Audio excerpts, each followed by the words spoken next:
তো আমার ইনি যে হাজবেন্ড, আসলে কে কি মন্তব্য করুক বা করবে বা করতেছেন আমার তাতে কোনো যায় আসে না। আমি আলহামদুলিল্লাহ ভালো আছি। আমার বড় বোনের বিয়ে হয়েছে 2014 সালে। তো আমার ইনি যে হাজবেন্ড বর্তমান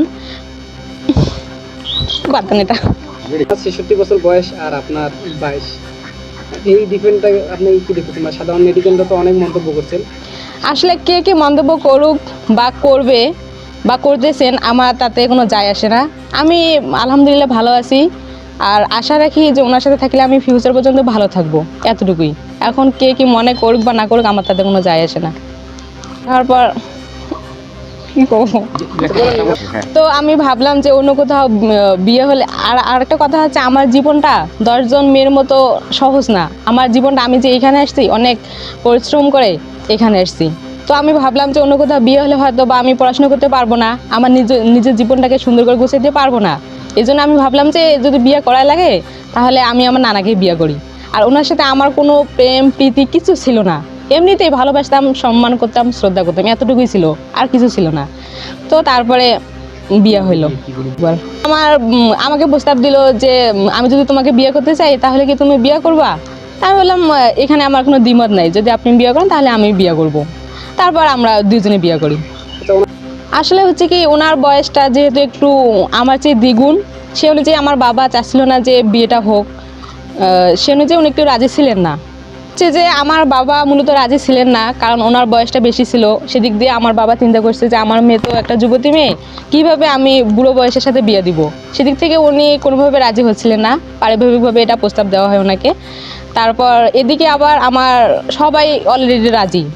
যেমন আমার ভাই, বড় বোন, ফুপা, তারপর হচ্ছে ভগ্নিপতি, সবাই রাজি ছিলেন, যার কারণে আমি বিয়েটা ওনাকে করতে পারছি। হয়তোবা তাদের জন্য, তাদেরকে না ছাড়া হয়তো আমি বিয়েটা করতে পারতাম না।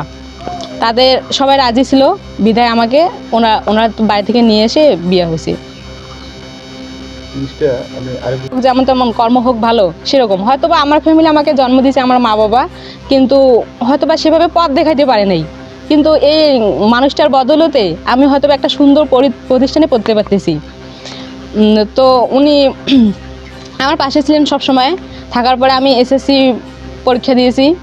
এসএসসি পরীক্ষা দেওয়ার পরে আমি সরকারি ম্যাথসের চান্স পাই, ওইখানে ভর্তি হই।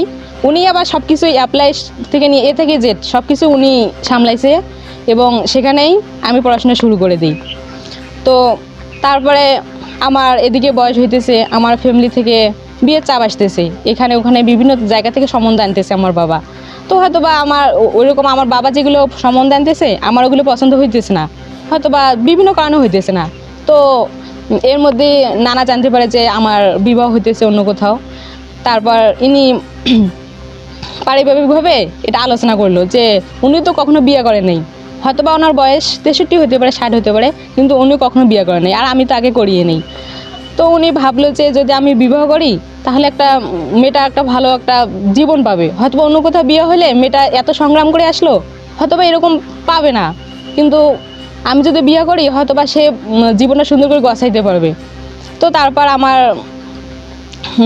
ভগ্নিপতি ছিল, ভাইয়া ছিল, রাজি ছিল, বোন রাজি ছিল, মা রাজি ছিল, কিন্তু আমার বাবা সেটাকে মানতে চাচ্ছিলেন না আর কি, বলছে যে আমি এটা আগ্রহী না।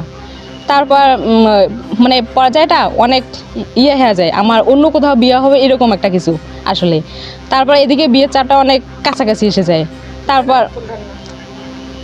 তারপর উনি আমাকে প্রস্তাব দিয়ে একাকি বলছি যে আমি যদি তোমাকে বিয়ে করতে চাই তাহলে কি তোমার কোনো দ্বিমত আছে?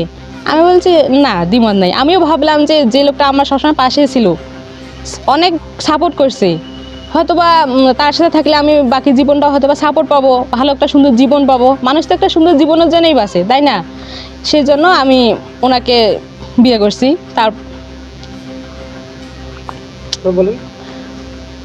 যেহেতু আমার ভাই রাজি ছিল, বড় ভাই রাজি ছিল, আমার মা রাজি ছিল, আমার বোন রাজি ছিল, আমার ফুফা রাজি ছিল, ওনারা সাহায্য করে আমাকে বিয়ে দিয়েছেন। একটা পিকচার আমি বলছিলাম যে আমি তো এরকম পর্দা প্রশিক্ষণ করি, কোনো পিকচার যেন বাইরে না যায়। তো কিভাবে একটা পিকচার বাইরে গেছে, মিডিয়ার সামনে গেছে, একটা পেজে গেছে, ওইখান থেকে বিভিন্ন মন্তব্য করতেছে। তো কে কে মন্তব্য করতেছে আমি ওটা বলতে চাচ্ছি না, সেটা যার যে মেটার। সেটা করুক, পাশে লোকে কিছু বলবেই, ওটাতে কান দিয়ে আমার সুন্দর জীবনটাকে আমি নষ্ট করতে চাই না। তো আমি সবার কাছে দোয়া চাই যেন আমাদের দাম্পত্য জীবন সুখের হয়, এতটুকুই। ওনার সাথে আমার পরিচয়, উনি আসলে হয় আমার ভগ্নিপতির নানা। তো সেখান থেকে আমার পরিচয়, তখন আমি ক্লাস 4-এ পড়তাম।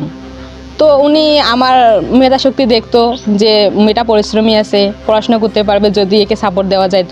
তো ওনার একটা স্বপ্ন ছিল, আমার আবার বোনের একটা বোন ছিল, আমার বোনের একটা ননদ ছিল, যে আমরা আবার দুইজনে একই ক্লাসে পড়তাম।